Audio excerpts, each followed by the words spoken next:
This program is part of the Cosmic Potato Podcast Network.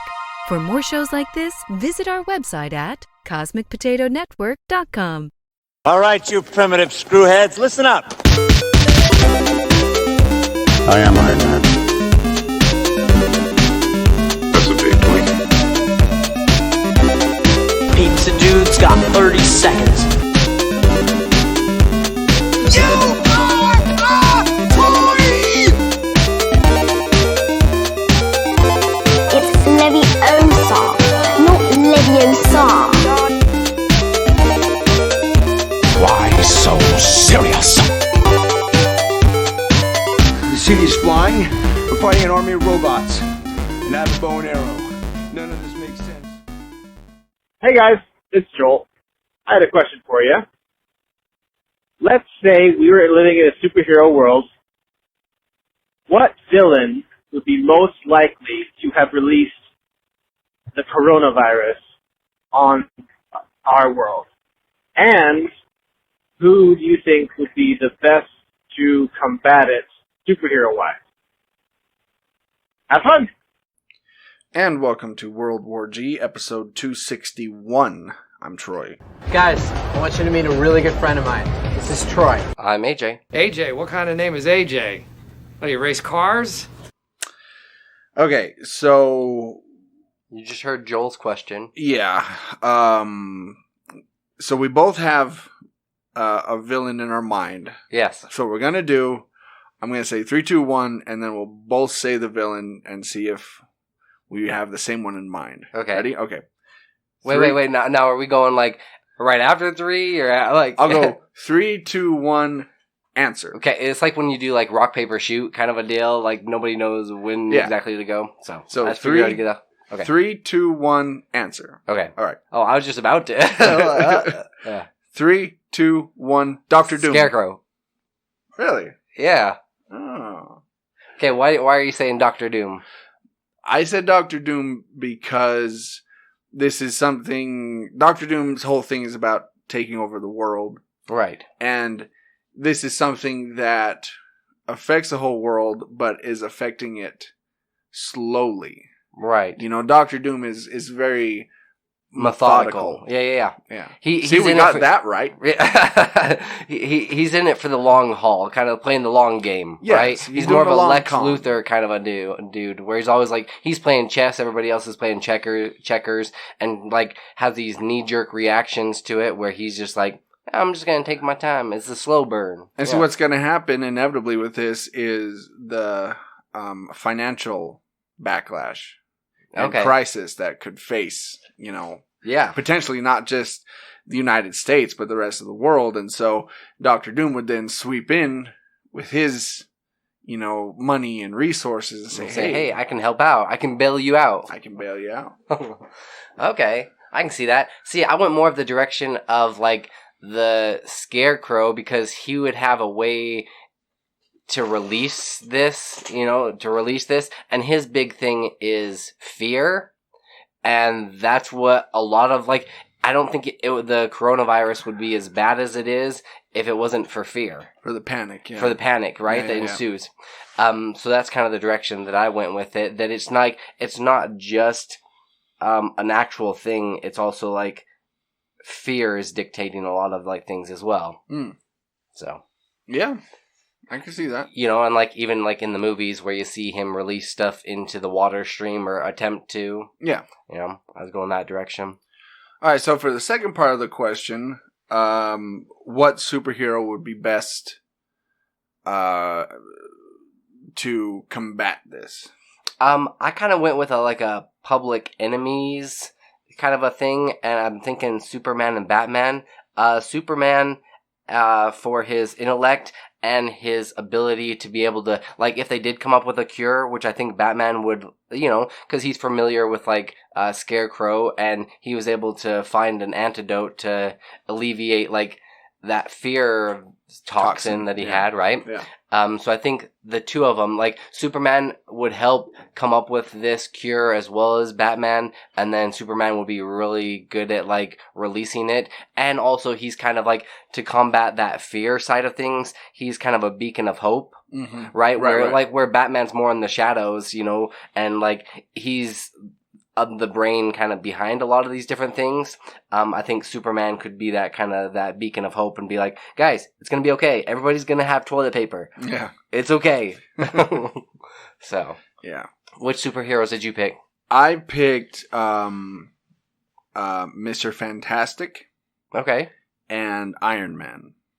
All right. Because I think you need a scientist. Mm-hmm. You need people that are geniuses that would be able to combat this, and I think Mr. Fantastic or Iron Man could come up with something fairly quickly in a way to release it quickly. Right. Yeah. You don't think they'd need like the Flash to kind of help with that? They got Quicksilver. Okay. Yeah. Or maybe they could release some sort of find out some way to release it into the air, antidote into the air. Okay. And you know Tony Stark has got the resources and the money. Yeah. Right? So if they are in like a financial crisis, he could help with that as well. Yeah. Okay. I like that. I never really like thought about that as if it was actually like a villain. I mean, kind of behind the whole thing. But yeah. Thanks, Joel. Also, what we're going to do is we're going to open up this question on our Facebook page. Yes. And see what you guys think. Right. Who do you think? What villain do you think would be the one to mastermind this whole thing, this whole crisis that we're all in? Because it feels like we're living in a comic book. It really does. Yeah. I honestly feel like there's going to be movies made of this. I'm sure there will be. Down the road. Absolutely. Right? Okay. So there's that. Let's get to our taste test. How does that taste? How does that taste? How does it taste? That's right. We have another taste test this week. We were going to do it last week, but we thought 2 taste tests, that's a little much. So we moved it back to this week. So I found the 2 things actually you can always count on to have different flavor and everything coming out all the time is Oreos. Yes. And cereal. Yeah, very true. So this is brand new. This is Kellogg's Eggo cereal. Okay. Now, for you 90s kids, you might remember Waffle Crisp back in the day. Yeah. One of the reasons I bought this to see if the taste is the same. So you still remember what Waffle Crisp tasted like? I do. Yeah. I add Waffle Crisp a lot. So we have blueberry and we have Homestyle. Like right off the bat, I can already smell them. As soon as you open, because like you opened them before we even started recording, so it wasn't quite so loud. Yeah. And yeah, right off the bat, I can already smell. So I'm going to get a few. It smells, it's more of the Homestyle I think I'm smelling than the blueberries. You got a few blueberry here. Smell like blueberry. Then I'm going to get a few of the Homestyle. Oh, yeah. Ooh, Homestyle smells a lot like Waffle Crisp. Right? That's going to be the one that has the best chance. Helping you relive your childhood. And I'm all about reliving my childhood. All those 90s commercials that I watched. Now, which one are we trying first? Let's try the blueberry first. Okay.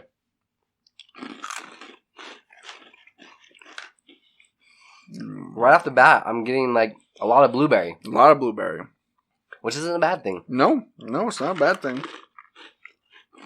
It almost tastes like those dehydrated blueberries that you get.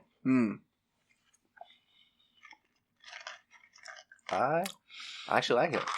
Yeah, it's pretty good. Is the texture there of Waffle Crisp? Almost. It's almost a Waffle Crisp texture. Okay. The texture to me is more like a More like maybe a Captain Crunch. Okay, yeah, I can see that. Like, because even though they do have perforations through the entire, like, cereal, they're kind of, it's still bunched together.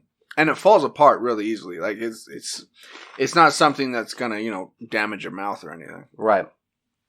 Like Captain Crunch. Right. Because I've never found that. Everybody always says that as the joke. I've never had issues with Captain Crunch. Really? Yeah.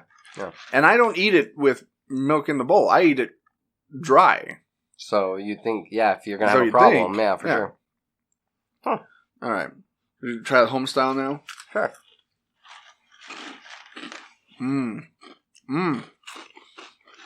Maybe? That comes really close. Okay. Because Homestyle, I can almost taste like a cinnamon flavor to it. Right. And that was the big thing with Waffle Crisp, is it had cinnamon to it. But it's not one of those, like, long-lasting cinnamon toast flavors in your mouth. Mm-mm. You know what I mean? Like, it immediately goes away and just tastes kind of like sweet cereal. Yeah. It was good, though. Oh, for sure. They're both really good. Like, I could sit down and polish off a bowl of these. Yeah, for sure. Okay, so which one did you like better? And what are we rating them? Okay, Blueberry, Homestyle. Well, we got to do 1 to 5. So out of 5 Eggos. Yes. I would give...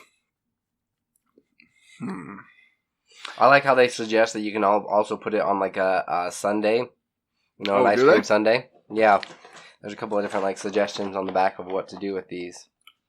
Oh, yeah. That would actually be really good. With some caramel syrup. That might be pretty good. Yeah. I think I like the Homestyle better. I think I like the blueberry just a little bit better. Really? Yeah. No surprise there. Why is that? Because we have opposite tastes a lot in a lot of things. Yeah. Homestyle. I can't help it that I have a more advanced, palate. Is that what it is? That's exactly what it is. Okay. I like the Homestyle better because it hits that nostalgia bone for me. Okay. Like, since Waffle Crisp is no longer available, right? This actually comes pretty dang close. Okay. And I did like the blueberry. Well, I loved growing up Blueberry Morning. That cereal. Mm-hmm. So that kind of takes me back to that. So I definitely get the whole nostalgia thing. Yeah. So. And the blueberry's good. Yeah. I'm not discounting it. It's good. Right. I'm just saying, for my taste personally, I like the Homestyle better. Okay. So out of 5 Eggos, I would give the Homestyle. I would give it a 4. Okay. And the blueberry like a 3.5. I mean, they're very close. I'm just doing just the opposite. Like, honestly, like, yeah, I'd be at like a 4. I think the only reason that I wouldn't go a 5 is because it is kind of a bulkier cereal, right? As far like it breaks apart really easily, but it is like, I don't know. I imagine it would get pretty soggy pretty quickly. Yeah, even though there is some like the bulk behind it. They are like thick pieces. Yeah. That would be kind of the one drawback that I'd prefer. Even though it would like mean that the milk would sogify it up a little bit faster, I think I'd prefer a little bit like thinner pieces. But other than that, yeah, we'll probably have 4 and a 3.5. Throw these in a blender, make a nice powder, and like sprinkle it over like vanilla ice cream or something. Ooh, like you were saying on package there. Well, they didn't suggest like powderifying, like making it into a powder. Just saying. Okay. Delicious. Yeah, that's really good. Definitely I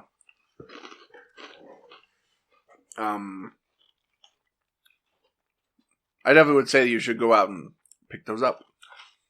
Right. If you can find them. But make sure that you're staying like 6 feet apart from everybody. Right? Yes, let's all practice social distancing. Speaking of which, we were going to take a minute to talk about that. how our lives have kind of changed. You'd posed this question since the whole, I don't know, pandemic. Yeah. Well, for me, personally, my life hasn't changed much because I am kind of an introvert, and so I tend to stay home a lot. But yeah, and I was just talking about this, or my niece was talking about this the other day. Now that she can't go anywhere, she wants to. Yeah. And the same with me. Now that everything's closed, it's like I want to go places, and I know I can't. Right. But it's a weird sensation going to work, and I go to work at 10:45 at night, and there's hardly anybody on the roads most of the time. Usually, back before the dark times, yeah, there'd be a lot of people on the road around 10:45. Now, nobody. It's like there's a curfew. Yeah. Right. It's crazy to me because like even my work, they're open a half an hour later than Walmart. Like Walmart closes at 8:30. Like that to me is so strange when it's normally like, you know, you can go there at like 2 a.m. Right. It doesn't even matter. Well, same with my work. Yeah. My work used to be 24 hours. Now we close at 10 p.m. and we open at 7 a.m. Okay.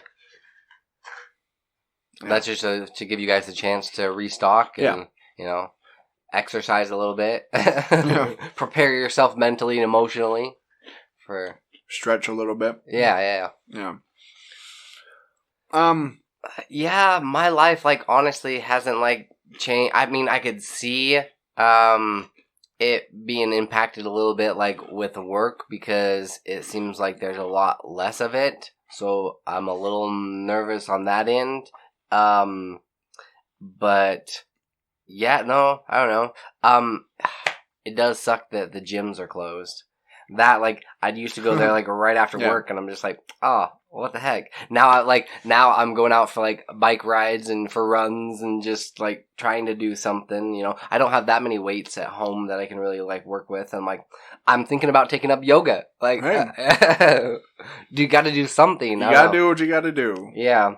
In these desperate times, right? Sometimes desperate measures are called for. You were saying, and I know that you're going to talk about this a little bit later, with when you give your review on the movie, but the movie theaters, that's changed for us. Movie theaters, like how the gym is with you. Yeah. Like, that's where I'd be all the time. Right. And now that they're closed, I did manage to go to Megaplex, which is the chain around here, the day before they decided to close completely. Yeah. And it was a very interesting experience because I walked in there, very few people, first of all. If you know Megaplex, but for those who don't, in their concession area, it's kind of split in half. You have the popcorn, soda, candy section, and then over here you have like pizza or you get like a burrito, or some more food choices. Yeah, kind of more substantial food. You get like hamburger and fries. That side completely closed. Oh wow! Everything was shut down. Yeah. Lights were off. Completely closed. The only people working were management. Oh, wow. Yeah. Like, they'd send their employees home? Okay. They had a skeleton crew. I couldn't use my refill cup. They wouldn't take it. Really? Yeah. Even though beforehand I had scrubbed it thoroughly. Yeah. Still, they wouldn't take it. What the heck? Yeah. And then when I went to give my ticket to the person, she wouldn't take it. She wouldn't touch it. Yeah. She just Is that because you looked infected? I guess. Like, you always have this kind of pasty or, like, look about you, Troy. Pasty, kind of glossy-eyed. Zombie look. No, just kidding. Yeah, she wouldn't take it. She just looked at it and said, oh, you're in this theater. And it was interesting, though, when I was standing in the concession line. Yeah. Usually people tend to bunch up. This time, everybody kept their distance. That's what was so crazy is one of my friends was saying that she'd went to Costco and they were staying, like they mandated that you stay 6 feet apart. Yeah. Like, that's the same at my work. It was crazy. At the check stands, we have blue tape on the floor. And when you're waiting to check out, you have to stand on this blue tape. Wow. When you want to put your stuff on the thing, you got to move up to this other blue tape and put your stuff on the conveyor belt. Do they even take money anymore? Or is it just cards? They still do. Okay.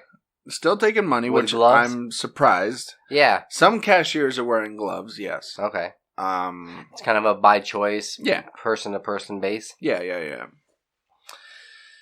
I did get kind of worried because I started feeling kind of stuffy and I know started running, I started coughing.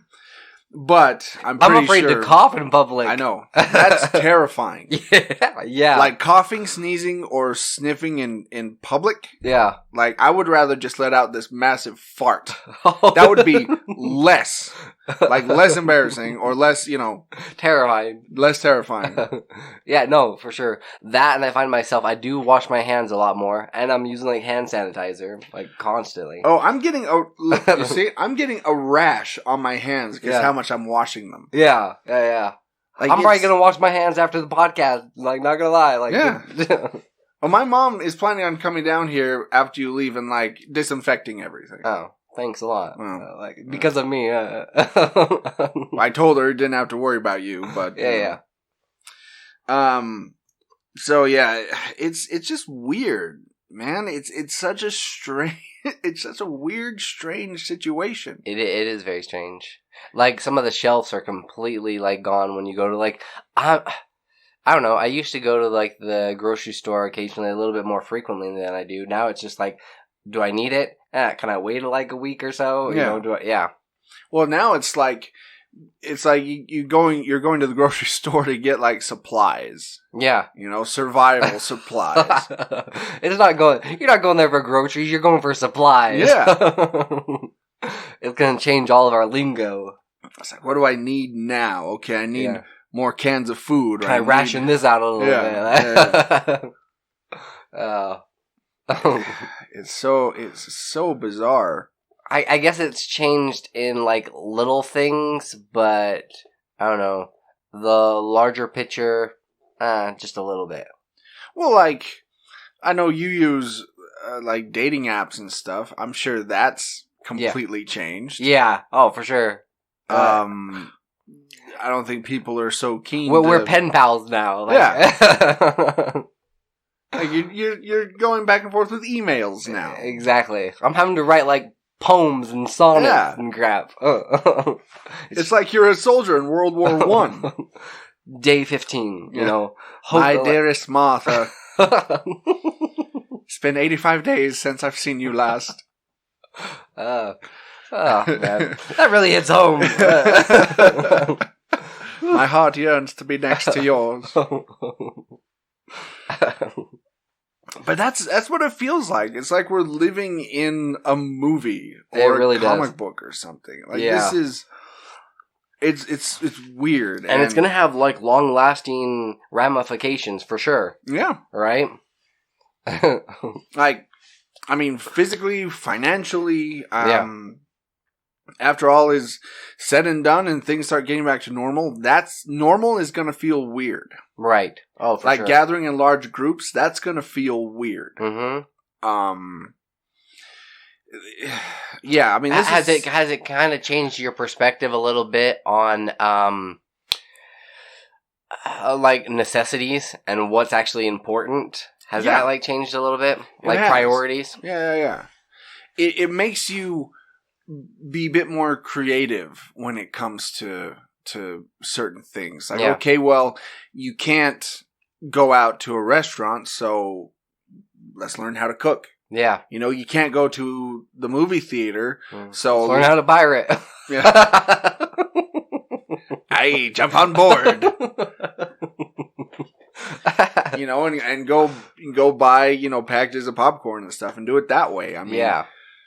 which even popcorn's out. Like microwavable popcorn. I didn't see any of that on the shelves. It's crazy. And it's so weird to me what things are left behind. Like, the majority of the top ramen was there, like, all gone, except for, like, the shrimp. Soy sauce? Soy sauce? Yeah. Yeah, at my work, it's soy sauce. Oh, there's a lot of gluten-free, like, stuff that's on the shelves. Oh, yeah. Yeah, that's still there. Any organic stuff? No, that's still there. Yeah. Yeah. Yeah, the overly healthy stuff is being left on the shelves. Yeah. Yeah. Well, the other thing I'm surprised about is, like, nobody's touching the junk food. Have you noticed that? Oh, yeah. Chips, soda, all that candy, all that stuff is still... There's plenty of it. Those, to me, seem more like delicacies, I guess. I don't know. I'm looking for, like, that word. That more of, like, a special treat kind of a thing, rather than it being like, oh, I don't really need that. Yeah. We're all going to be, like, a lot thinner and healthier, I think. I think perhaps. so. Except for, no, because at the same time, they're getting a lot of, like, this canned stuff. Like, I don't know. I really also feel like, you know how, like, in New York back in the day, there was the blackout that took place for a couple of days. Yeah. And then 9 months later, there was this huge baby boom. Yeah. I'm thinking 9 months later from this, there's going to be a baby boom as well. Mm-hmm. Yeah. And a lot of kids are going to be named Kobe. Yeah. Just saying. They're going to be Corona babies. Oh, yeah. Coronials. Coronials? That's, yeah. Yep. You were conceived out of the coronavirus. Yeah, of course it's going to happen. I mean, what else are you going to do if you're staying at home for months at a time? Right? We're confined together, you know? Yeah. Yeah. Although, I'm really jealous of people that actually are, like, do get to stay home. And, you know, get paid to stay home. I'm like, you know, kind of like, not let go, but just put on the back burner. I'm like, oh, what the hell? I still have to go to work. But at the same time, like, I don't want the work to close down because then, like, I don't know, finding sources of income, I'm going to have to start bartering. You can always apply my work. Yeah.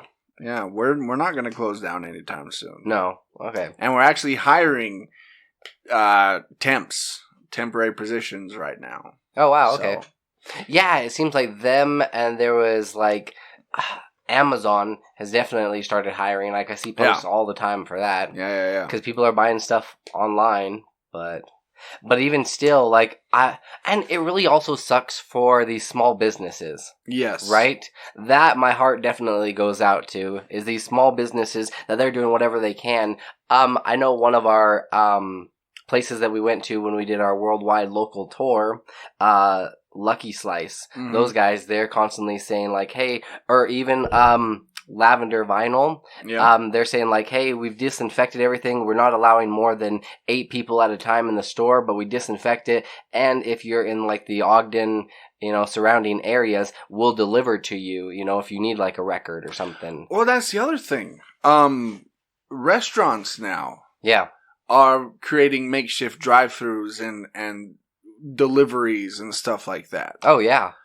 Just for kind of this last grasp to make money, basically. Mm-hmm. Have you noticed, like, an increase as far... Because you've used some of those apps before, like Uber Eats and whatnot. Have you noticed an increase in people using those, or... That's what I've heard. Mm-hmm. Like, I used Grubhub just yesterday. Yeah.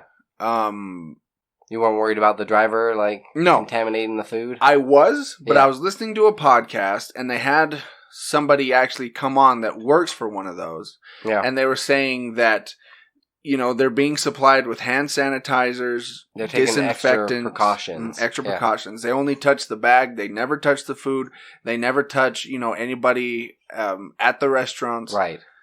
So, yeah, I wasn't too worried about that. Okay. Matter of fact, I may do it again after we record. Yeah. I'm getting kind of hungry. Like, that cereal only, like, you know... Yeah, it only takes you so far. Yeah, for sure. But the other thing, I just realized, I need a haircut. Yeah. And I'm going to have to do it myself. Because everything else not is only closed. are you having to learn how to cook for yourself, now you're going to have to cut your hair. Oh, mine's pretty easy, dude. I just shave it. Well, yeah. And I have cut my own hair in the past. Right. But that was when I had a different hairstyle. Now I'm going to have to go super short like you. Yeah. or something, or just deal with it and just grow it out until this whole thing's over. Keep growing your facial hair, kind of post-apocalyptic look to yourself. Yeah, it's I don't know, yeah. This whole thing is crazy. It really is. And the fact that it's not just affecting like the US. This is a worldwide thing. Oh yeah. It's affecting every single country. We're all in this together. Yeah. And that's another thing. Just working at a grocery store, I've seen the best and worst in humanity. Oh, yes. Yeah. Yeah, I'm sure. Like people that are hoarding all this stuff and then selling it at these huge markups. And I saw it was just on social media, somebody had posted this video of this guy that he'd bought all of the masks out from Dollar Tree or this little dollar store, and then he was selling them for $5 a pop, instead trying to make a buck. Yeah. They've tried to eliminate that with people online, through eBay and Amazon. Yeah, Amazon's really cracking down on that. Yeah. And not allowing people to jack it up. And here in Utah, we had an earthquake. Yes. Just a few days ago. Yeah. On top of everything else, we had an earthquake. That was so crazy. I was lying in bed, and all of a sudden, it felt like somebody hopped in it, and I grabbed my phone and turned on the flashlight, and looking around, I'm like, what the heck? And then I remembered my second grade or kindergarten training, and got in the doorway. Yeah. Well, I was sitting right here. I was watching YouTube. I was watching Netflix, and all of a sudden, there was this rumbling, and I thought a giant truck or something was going by. Yeah. And I thought, oh crap, that's not a truck. This is an earthquake. Did you get under the table? No, that's the thing. All that training just went out of my head. What do I do? This light up here started to sway back and forth. Yeah. The jets are going by. Yeah. Did you notice any, because you live pretty close to the mountains, did you notice any rock slides? No. Okay. No, I haven't. I didn't know. It was a 5.7? Yeah. Is what they were saying? Yeah, up in Magna. I almost feel like this helps alleviate some of the pressure, because we are on this huge fault line. Yeah. Right? I almost hope that kind of alleviated some of the pressure underneath the ground, so that we don't get, because living in Utah, they always talk about the big one, right? Yeah. Been hearing about that our entire lives. Yeah. The big one's coming. Yeah, watch out for this earthquake. But then when we actually had one, that was we've had one, I guess the last one was years and years ago. 92. But, a really big one we had, it was in 92. Right. Yeah. But even this one really, I don't know. I was surprised at how well the homes and everything else stood up. Mm-hmm. There was some issues further, closer to Magna and also Salt Lake area. Yeah. But as far as structurally, I thought we did pretty good. We held together. Yeah.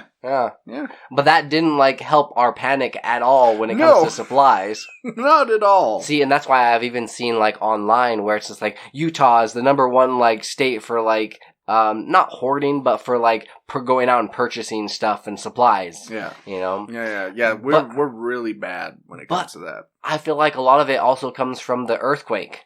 The rest of the world didn't have an earthquake. Yeah. Right? Yeah. That I know of. I don't know. Yeah, it's like we're living in biblical times right now. I'm just waiting for a swarm of locusts. I know. It's what the heck is next? We finally start getting better weather, we can go out and kind of, there's an earthquake. We have to worry about earthquakes. Yeah, it's ridiculous. Crazy times. So should we get to This Week in Geek? Yeah, let's do it. This Week in Geek. This Week in Geek. Okay. So, pretty much our stories are all focused on what's happening with the virus. How it's affecting other, forms of media. Yeah. We can't help it, because that's what all the stories are about, so. Yeah. If you're sick of hearing about this, sorry, but there's nothing else at the moment. Well, I'm sure we'll throw in some different interesting takes on it, and it's also coming from a nerdy perspective. Yeah. Right? Yeah. They're still nerdy stories here. Yeah. So this story came from Screen Rant, and it's talking about how, and we touched on this a little bit, how Hollywood will never be the same after the coronavirus. Because Hollywood right now is suffering financially. Yeah. Because with everything that's getting pushed back and every movie that's getting delayed or flat out canceled or that sort of thing, that's costing millions and millions of dollars that they're not going to get back. And like we're getting to these, this is the time that they would be filming these movies that are going to be summer blockbuster hits. Yeah, exactly. Right? Exactly. And even the summer blockbuster hits that are done, like Wonder Woman and Black Widow, they're getting pushed back. Right. And so Hollywood is kind of worried that after all is said and done here, they don't know what they're going to do. They don't know if they're going to be able to come back from this, basically, because of all the money they're losing. I honestly feel like that because of this thing, Endgame has kind of solidified its place as being like the number one box office hit of all time. Yeah. I honestly don't think that people are going to be going out in droves again like they used to see these movies, you know, with fear of being too close to others and everything else. And I think what they're going to do, and you were talking about this before we started recording, is they're going to have to start reevaluating and looking at their way of doing business. Right. Like, and we have or you have a story here shortly that kind of touches on that. Yeah, that they're changing the way that they're releasing movies, or they're starting to change. Correct. And you mentioned that this is kind of a paradigm shift, and I think we're going to see that more and more, where, you know, new movies are going to be accessible quicker. Yes, online. For sure. But yeah, that's just one of those. And it's not just Hollywood, like it's everybody like that's being affected by this, but it's crazy to see all these cool projects, and we talked about it like at the beginning of the year. We talked about all these cool movies that are upcoming, and now they're being postponed, delayed, canceled. Yeah, you're like, what the heck's going on here? You know? Yeah. But the toilet paper business is booming. Oh yeah, if you had stock in toilet paper, if you're the CEO of like Angel Soft or Cottonelle, Charmin, man, you are rolling in dough right now. Oh yeah, holy cow! That, and I think Lysol. I'm pretty sure their stocks have gone up by at least like 30%. Yeah, absolutely. So, speaking of Hollywood last week, their box office numbers were horrible. They were horrific. They hadn't seen this bad of box office numbers since 1995. Yeah. With the top 10 movies grossing only $50 million. Ooh. That to me is, that's insane, because you get, some of these bigger movies that's they make in a day. Yeah. Right? Not an entire week. But This is the top 10 movies. Partially, a little bit has to do with, the quality of movies that were released, you know? There's that, plus, everything else that's going on. It would be interesting to see what would happen if this happened, in the summer. Yes. With all these blockbuster movies. It'd be interesting to see if the box office take would be bigger or whatever. Yeah, I mean, They were saying, with Onward only making, 10 million of that, right? Yeah, I just got on the Box Office Mojo. Okay, and here's what's happening as of Thursday, March 19th, okay? Onward made $33,000. Wow. The Invisible Man made $21,000. Bloodshot made $18,000. I Still Believe made $15,000. And The Call of the Wild made $14,000. Not 14 million, 14,000. 14,000. Wow. That is crazy. And I thought Invisible Man, the Invisible Man was fantastic. It was great. Yeah. But that was the last big movie to come out before all hell broke loose. Mm-hmm. The shit hit the fan. Huh? Yeah. No wonder we need so much toilet paper.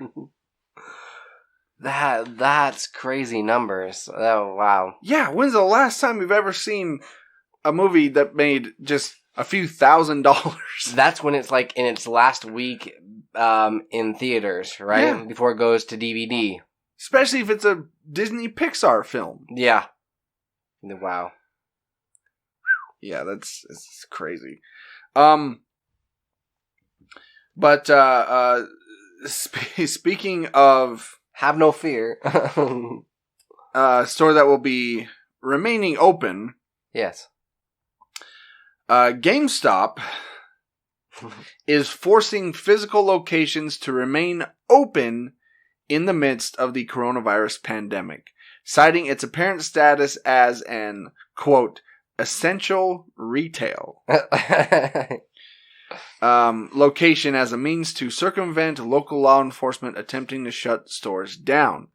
The coronavirus outbreak has led to sweeping changes to the way consumers go about their daily lives and has dramatically impacted every industry around the world, with video games being no exception. Now, there is an update to this that wasn't here before.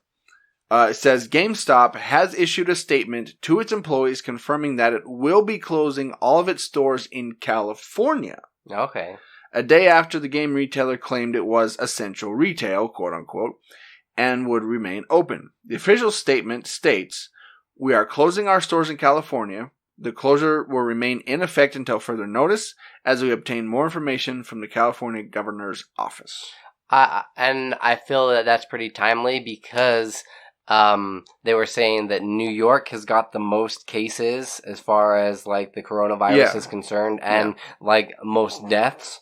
Then you've got California and then Washington. Mm-hmm. So with California being up there, you know, it only makes sense that they would kind of shut their doors there. Yeah. Plus, say what you want, but like GameStop is basically a pawn shop. Like they do release new games, but they're also a pawn shop, and you're having to like have all sorts of people that are really desperate that don't think that video games are a necessity that are coming in saying like, "Hey, how much will you buy this for?"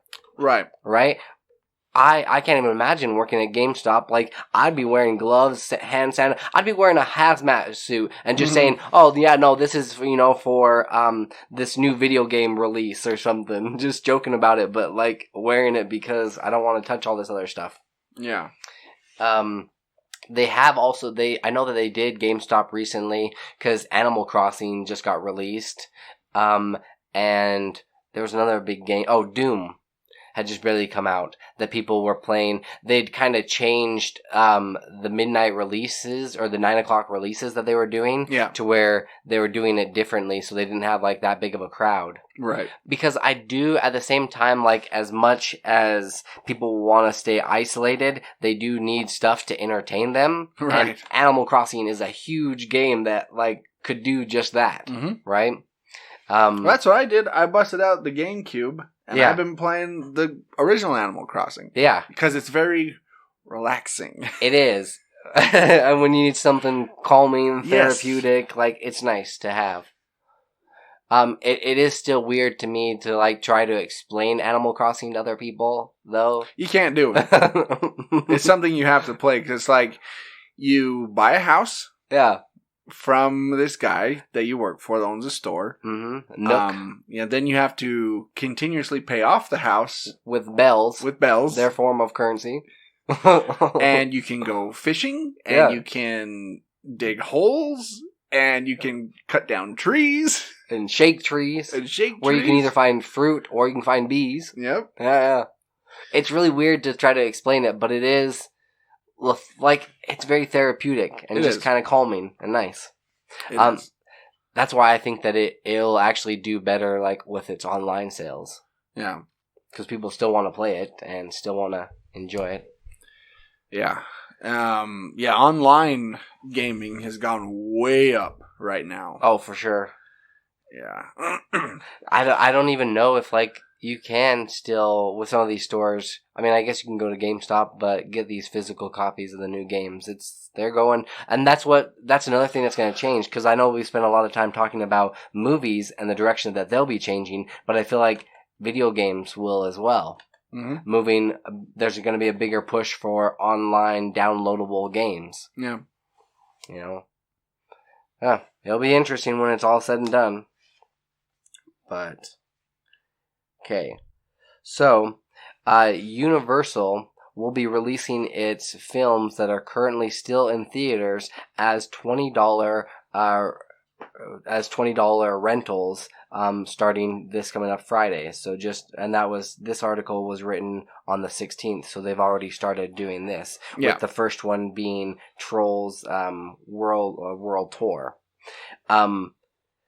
It's going to be available for you to stream for 24 hours. You'll have it for $20. You'll be able to stream it for 24 hours, and then it'll be removed. And that's honestly I can see them doing that with a lot of these movies going forward. Yeah. I know that they were saying The Hunt, The Invisible Man, Emma, some of these other ones are all going to be just available online. Yeah, and that's what we were talking about. I think if movie studios see that there's going to be a lot of, downloads and a lot of money coming in, that this could possibly be the future. Yes. My one, I know that they were pretty good about making it so you couldn't when we've talked about this before, that you can't really record it. But if you just played it on your whatever device you're playing it on and use your phone to record it, or even a recorder, I feel like this is going to cause a lot more piracy. Yeah, it probably will. Especially, I think there are things you download where you can literally record the screen on your laptop. Right. What's happening on it. So, yeah, they're definitely... Troy says that all coyly, as if he hasn't tried it. I think... if I'm not mistaken. There are things out there. Yeah. No, I don't need to record stuff on my screen. I just watch it. Yeah, but I think you're right, though. I think piracy's definitely going to go up. It'll be interesting to see how they try to combat that. Yeah. But have no fear, because the Mandalorian Season 2... Yes. Already done. Oh, phew. It'll be coming out on time. It's already done. And we have new casting.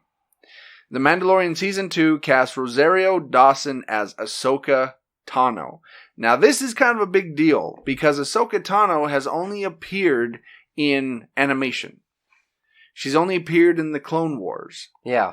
Which, she's a pretty intricate character. Yeah. Right? Yeah. She plays a big role in those animated, episodes. Yeah, she's become very popular. You actually, in the very end of The Rise of Skywalker, when all the Jedis are talking to Rey, you actually do hear her voice. Right. She's one of the voices, but she's never actually been seen in live action until apparently, and this just came out a few days ago, maybe even yesterday. Yeah, she's going to appear in Season 2, which ought to be kind of cool. That'll be awesome. It'll be interesting how, I know that they've done this in the past, and they've showed similar creatures to, I don't know what race she is. I'm not familiar with that. She is I can't remember. But you know what I mean? Where they've got those, it's almost instead of hair, they've kind of got those... It almost looks like a headdress or kind of like tentacle type of thing. Things. Yeah. That can't be easy. That wouldn't be very easy to film with, right? I wouldn't think so. No, I'd almost think that you'd want to make it a little bit more sleeker and kind of together, but that would be such a pain to have to record with that. So hopefully they do it in a tasteful way that it's a little bit smaller than in the cartoon form. Because I would feel bad for the actress that has to run, jump, and do all sorts of acrobatic things in that suit. She is a Togruta. Okay. Togruta. Yeah, that's her species. Which, have we seen that many of them? Other than that singer, have we seen that many of her race? I think so. Wasn't there a few, on the council? Yeah, Shakti in the prequels, that was her race. Okay. They've just kind of evolved a little bit as far as like the length of their head tentacles. Yeah, it's like the older you get, the longer it gets. Okay. Yeah. So let's see. Man, if I was that race, I think I'd probably go all like Hellboy style, just chop chop, cut it off. Yeah. So then, like, because that would weigh you down, and through. I mean, I guess you'd get used to it. Yeah, but I'm sure if you were still like fighting with it. Yeah, I'm trying to see like notable characters. Unless that's their sex organs. Hey, that's how it was for the Na'vi and Avatar. That's true. That's true. Yeah. Anyway.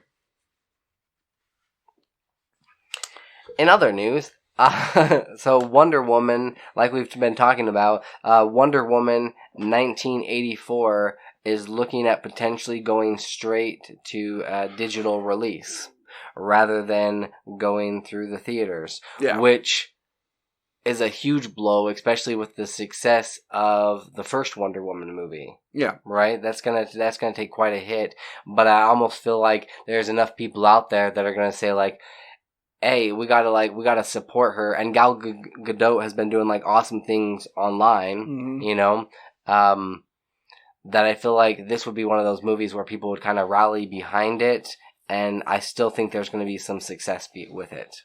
I think so too. Maybe not the numbers it would have gotten had it had Warner Brothers released it in theaters at a normal time, but they also do still have plans for movies that are upcoming, DC movies that are upcoming. You've got the Batman, which is scheduled for June 25th, 2021. Suicide Squad, 2021 in August 6th. Black Adam in 2021. Shazam 2 in 2022. The Flash in 2022, and Aquaman 2, December of 2022. So you've still got quite a few movies to look forward to, but I honestly think, and I don't think that this is going to go on that long that it's going to impact these movies that are coming out like a year, 2 years from now. I don't think so either. At least I would hope not. Right. As far as filming goes, impacted number-wise, I think it is going to be impacted, but yeah, as far as filming goes, I think everybody will kind of be over it. Hopefully. Yeah, hopefully. Knock on Troy. Huh? Yeah. Very nice. Okay. Let's get to our Revs and Recs. Ooh, I just thought of a soundbite I could stick in there. Okay. Like Revs, I could have like a revving engine, and then Rex, I could have like a T-Rex. Okay. Huh? It's very possible you just heard that right before I said it. Those of you listening. So, I did get a chance this week to play the Resident Evil 3 demo. This has been like growing up. This was like one of my favorite games, and I probably played it the most as far as the Resident Evil franchise goes. Maybe possibly I do like Resident Evil 4 a little bit better, but this to me was a very this defined Resident Evil for me, you know. It was so in this newest installment, if you've had a chance to play Resident Evil 2, you are definitely going to love Resident Evil 3. And unlike Resident Evil 2 when they released the demo, it's not only they made it to where you could only play it the first 20 minutes. You had 20 minutes, whatever you wanted to do in that amount of time, however far you could get. Yeah. That was it. Yeah. But this one, they've got a demo, and you get to play it until the very end. It takes roughly about between 20 and 30 minutes. And on my first playthrough, I'm so looking forward to this game. The graphics and visually, it looks phenomenal. You do play as Valentine, Jill in this one, or at least that's who you start off playing as. And have you had a chance to play any of the Resident Evil series? You know, actually, I haven't. Okay. for some reason, that's just kind of a franchise that's just kind of gotten by me somehow. I don't know why, but I just have never played it. So the really cool thing about this is Jill Valentine, she's part of the STARS group, and she's gone into the city, and all hell has broken loose. And that's exactly how it is. Like, you start on the subway, and they're like, hey, we need some assistance up on the street. And you go onto the street, and this is where you first start encountering all of these zombies. Mm-hmm. You do also in this one, you get to fight Nemesis, who, like Mr. X was in number 2, Nemesis is the big bad in number 3. He's kind of this genetically modified superhuman crazy freak. And the one encounter that I did have with him, he's terrifying. He does have like these squid tentacle arms things that he'll throw at you and grab you and pull you in and then just pummel you, and you've got maybe like 2 hits from him and you're dead. Like, this has a lot of potential. You basically, you go onto the street. There is a lot of running around. You need to get like a pair of, not pliers, but like, metal cutters in order to open this other lock to get a shotgun. And then you have to run from here to there. Like, there's a lot of running about in order to get to your primary objective. But for those that love the Resident Evil franchise, like, this is going to be fantastic. Alright. So definitely, and like, it's free to download to check it out. They are, with this one, that's going to be a little bit different, is they are releasing a multiplayer to where you're like 4 people are going up against Nemesis and potentially other creatures and villains. But that, they do have a demo for it, but it won't be available until the 27th. You can download it now, but you just can't access it. Okay. Is that when the game is coming out? Is it 27th? It comes out a couple of days after the 27th. Oh. They're letting you play the demo of the multiplayer first to kind of get a feel for it. And then everything that you've accomplished, trophies that you get from that, it'll, carry over if you purchase the game. Okay. Cool. Yeah, like I said, earlier this week I did go to the movie theater right before it closed. And I saw Onward, the latest film from Disney and Pixar. The story of Onward is about 2 brothers who are, I think, elves. It's never explained, but they're blue and have pointy ears. Yeah. Basically, within the movie, what's happened is, all these characters had ancestors that were living in this fairy tale world, like Lord of the Rings, that sort of thing, where there were unicorns and dragons and all the thing. That's kind of the norm. That was the norm. Okay. But then technology came along, and all of a sudden, they're like our world. They're kind of like myths and legends, and people hear rumors of them. But now they have like laptops and smartphones and stuff like that, and so all the old ways are gone. So we get this young character by name, I can't remember his name, but he's talked by Tom Holland, who it is his 16th birthday, and he gets as a present this staff from his father who died before he was born. And it turns out this staff has some magical abilities. Okay. Does he not inherit these magical abilities until his 16th birthday? It's never entirely explained, but it's kind of implied. Okay. And his older brother is kind of Chris Pratt's character. Chris Pratt. He's really big into like tabletop gaming, like D&D and stuff. And so he's familiar with all this. Okay. And so he's teaching him all these spells and everything. And Tom Holland's character keeps saying, this stuff isn't real. He said, but it is. This game is based on real life that happened thousands of years ago. Yeah.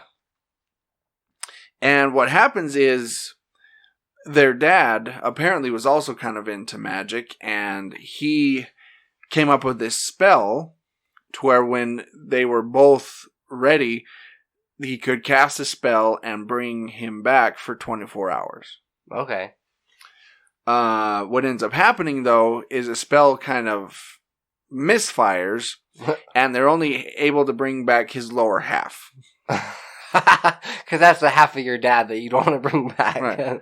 Just his legs. And so now they have to go on a quest to go get this gem to put in the staff so they can finish the spell and bring the rest of them back. So the clock's ticking. That's clock's part ticking. That's part of the 24 hours is the legs? Yeah. Okay. Yep. Once they bring him back, they've now got 24 hours to bring the rest of them back. How do they handle that? Because, like, a lot of times with, like, these Pixar movies and secondary characters, some of them talk and some of them don't, but some of them are better executed than others. Is it pretty, like, well... Like, it's got a voice without having a voice? Yeah. Yeah. Pixar has done that sort of thing better. Right. I think. Because there's only so much you can do with just legs. Yeah. But it does kind of come across, yeah. Yeah. But it's a fun movie. It's, of course it is, because it's Disney and Pixar. Of course it's going to be fun. Yeah. But I think it was well, acted. It was well executed. Hit you right in the feels? Yeah, not as much as other Pixar films have, but yeah, it'll get you a little bit. I almost feel that I know the direction that it's going to go, that they'll just have just a couple minutes left to bring back the dad so the dad can say something like poignant and profound to them, and then he vanishes away, and that's that. I'm not going to say yes or no. But yeah, it's good. It's a good it's a good kind of fantasy adventure type of thing. They're really good at taking fantasy elements but putting it into the modern world. Like they're going on this quest, and their mighty steed that they go on is actually a van with a big horse painted on the side and stuff like that. So they have the typical tropes, but at the same time they reinvent them. Yeah, they're updated. Okay, which is kind of fun. And it's at the core of it, it's about family. It's about appreciating family, appreciating the family that you have, and kind of not so much letting go of the past, but not focusing so much on that, but focusing on what's ahead of you. Okay. And focusing on the now and the present. And it definitely would have done better, I think, if it just didn't come out in such a crappy time. But I think it did just come out on VOD. Mm-hmm. So if you can find it, I think it's worth a rent. Yeah. Check it out. It's a fun film. I think your kids will definitely like it. Out of 5 Phoenix Gems, I think that's what it's called. Phoenix Gem, yeah. I would give it I'm right in the middle, a 2.5. Okay. It's not the best Pixar film I've ever seen, but it's by far not the worst. It's just kind of a fun, interesting family film. All right. The film that I saw this week, I did not go see in the theaters. It just recently came out on we talked about it last episode. It just came out on DVD on Tuesday. Superman Red Sun. Right. Now this is based off of Mark Miller's his work and his story, and it's basically what if Superman was set in the during Cold War in the 1950s, and what if he was Russian instead of American? Right. It's a really pretty interesting take on it. I haven't had a chance to read all of the comics on it, so I was just kind of going just basic. So you'll have to fill me in if this isn't true to the comics. But basically, well, so it's really interesting. He grows up this really poor Russian kid, and he's got these super abilities, and he kind of has a different background than Clark Kent. But one of his friends that he comes across, because he's helping Stalin at first, and he's thinking that, like, you know, build dams and kind of build up Russia, making it into a great world power. Yeah. And then you've got the U.S. that's actually doing pretty poorly. So it's just the complete opposite of it. But he's not able to see everything at the beginning, what Stalin's doing behind closed doors and behind, what is it?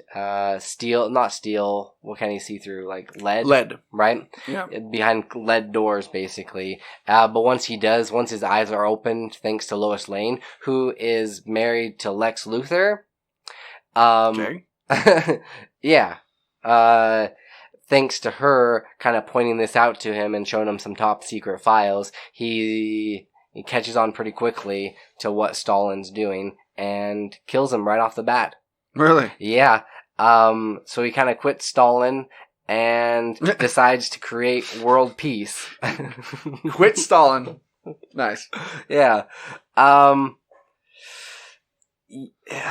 Lex Luthor is over in America, and he's trying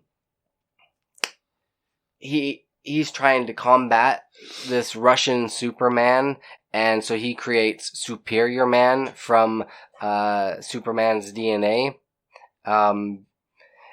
and it doesn't go over so well.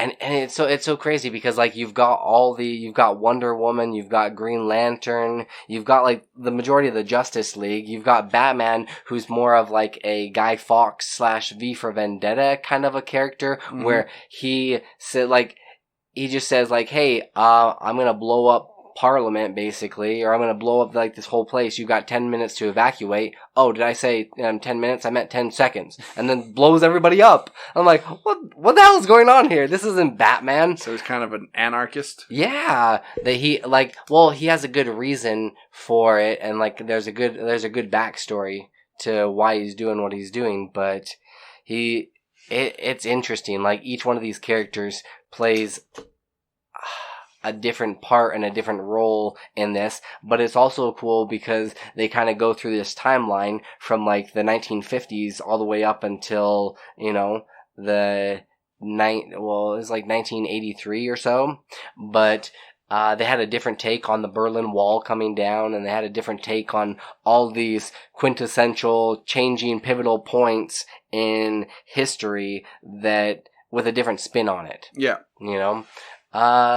But overall, I thoroughly enjoyed it. It did take a little bit getting used to Superman having a Russian accent. Right. that like threw me out. Even Batman had kind of a Russian accent. But no, I thoroughly enjoyed it. I did think it was pretty funny that they had Brainiac, who was Superman's butler. But that's because, like, he conquers him and then, like, kind of makes Brainiac his bitch. And he's just like, you're going to work for me. And he, like, so Brainiac rolls into, like, the office, and he's just like, if you don't mind me saying, sir, you know, we're, health and suicide rates are down 18, you know, are up 18%, and we're doing this. And I'm like, what the heck? That's on Brainiac. But overall, I thoroughly enjoyed it. It was pretty solid. I would say out of 5 sickle and hammers, I have to give it like 3.5. I did really thoroughly enjoy the voice acting in it. Like, I thought they did a fantastic job, especially Lex Luthor. Like, he was spot on.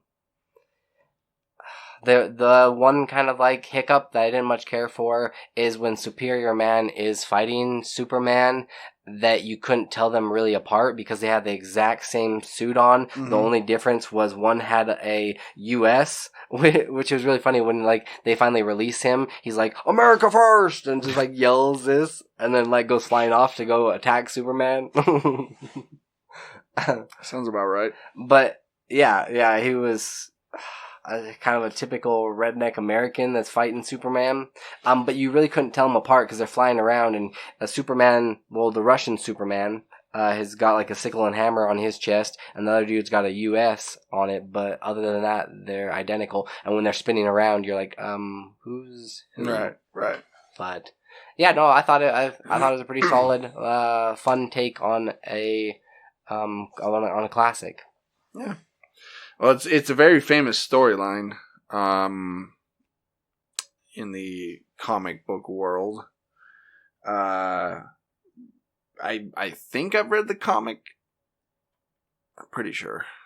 The one thing that like it had me questioning is because on the one half I wanted to dislike Superman because he was kind of like trying to create world peace, and he was going around to these different countries and just like submitting them to his will. Yeah. And if they didn't like agree with him, he would basically brainwash them and put these like chip things on their head. Mm-hmm.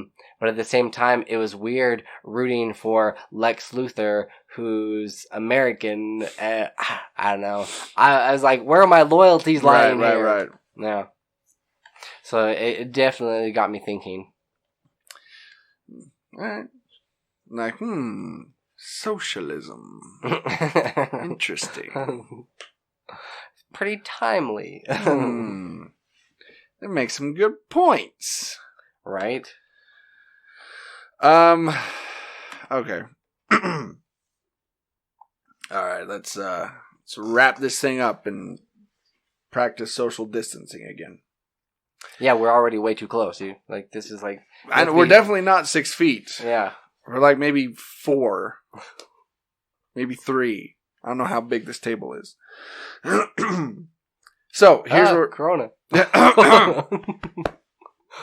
See, I know the sickness I'm getting is not Corona because I don't have a fever. That's one of the symptoms. Oh, okay. Oh, man. I think it's so just... if you don't hear from us, this could be my last will and testament. I think it's just a run-of-the-mill cold. That's all it is. Whew. Yeah. So, here's where you can find all of our episodes. You can go to worldwarg.podbean.com. We're also on iTunes, Google Play, and CosmicPotatoNetwork.com. On social media, you can find us at Facebook.com/WorldWarGPodcast. We're also on Twitter and Instagram. Just search at WWG Podcast. You can find all of our merchandise at shop.spreadshirt.com/WorldWarG. You can also email us anytime. Day or night. Oh, you almost missed it that time. At WorldWGPodcast. I'm too worried about the corona. At WorldWGPodcast@gmail.com. You can also call the show on our listener line, just like Joel did at the beginning, at 385-240-1692. So this has been World War G episode 261. That has been Adrian. That has been Troy. Stay geeky, my friends. Try that again. Stay geeky, my friends. Stay healthy. Wash your hands. Wash your hands.